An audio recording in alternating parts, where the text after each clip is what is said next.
Je m'appelle Manon Ferdinand, je réalise une thèse de doctorat à l'UC Louvain dans la Earth and Life Institute, dans l'équipe CITRA du professeur Philippe Barret. La thèse porte sur la diversité des pratiques en agriculture de conservation des sols sur le territoire wallon et elle est financée par le FNRS et le Fonds Bailly-Latour.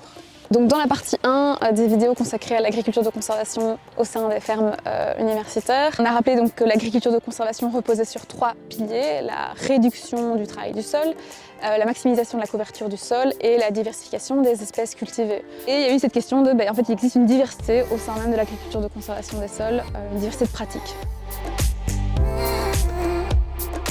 Ma thèse porte justement sur cette question, quelle est cette diversité de pratiques en agriculture de conservation, comment l'identifier et la classer, et comment cette diversité impacte les bénéfices attribués à l'agriculture de conservation, et en particulier la qualité des sols. Et pour ce faire, on a été interrogé une quarantaine d'agriculteurs et agricultrices en Wallonie qui pratiquent l'agriculture de conservation. Et ensuite, donc, on a aussi été faire des mesures de qualité de sol auprès de ces agriculteurs, dans les parcelles de ces agriculteurs et agricultrices. Et à nouveau, ces mesures ont été d'abord testées au sein des fermes.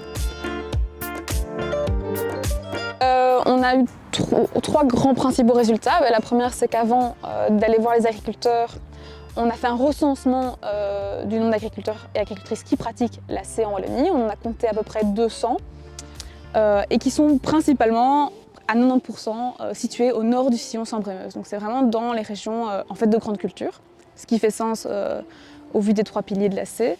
Le deuxième résultat, c'est qu'on a constaté qu'il existait 5 grands types d'agriculture de conservation en Wallonie qui sont influencés par 3 facteurs. La présence de cultures industrielles dans la rotation, donc pommes de terre, betteraves, légumes, qui vont en fait rendre plus compliqué pour les agriculteurs de réduire le travail du sol et d'optimiser la couverture du sol, parce que ces cultures demandent plus de préparation de sol. Parfois les industries exigent qu'il n'y ait pas de résidus, donc voilà, il y a des contraintes plus importantes. La présence d'une prairie temporaire, donc une prairie implémentée pour une durée de moins de 5 ans, généralement 2-3 ans, et la présence d'une certification biologique. Donc il y a quand même pas mal d'agriculteurs en Wallonie qui pratiquent l'agriculture de conservation tout en étant certifiés biologiquement. Donc ça s'appelle l'agriculture biologique de conservation.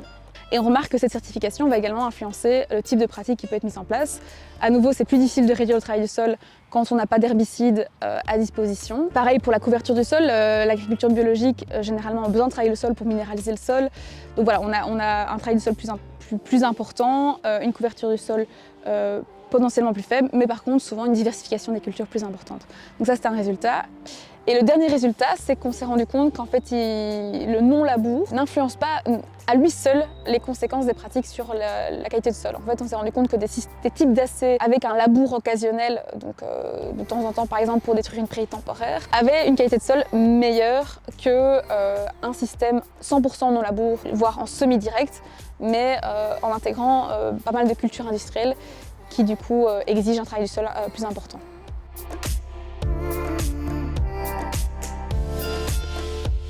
Et donc on espère que notre recherche va montrer en fait, qu'il existe une diversité au sein même d'un système agricole, tout comme à mon avis dans les autres systèmes agricoles, souvent on simplifie aussi l'agriculture biologique et l'agriculture conventionnelle, mais il existe sans doute une diversité au sein de ces systèmes agricoles également. L'autre enjeu, c'est qu'on a montré qu'en fait même dans les parcelles gérées en agriculture de conservation des sols, la qualité du sol est encore assez basse. Il y a vraiment encore un énorme potentiel de stockage de carbone et d'amélioration de structure du sol, et que donc, à mon avis, les autres parcelles qui ne sont pas gérées en agriculture de conservation sont encore moins bonnes. Donc il y a vraiment cet enjeu de restaurer les sols. Et enfin, on aimerait que cette recherche montre qu'il faut vraiment continuer à soutenir les pratiques vertueuses, que ce soit en agriculture de conservation, biologique ou conventionnelle, mais vraiment de continuer à inciter les agriculteurs, principalement financièrement, de pouvoir implémenter ces pratiques.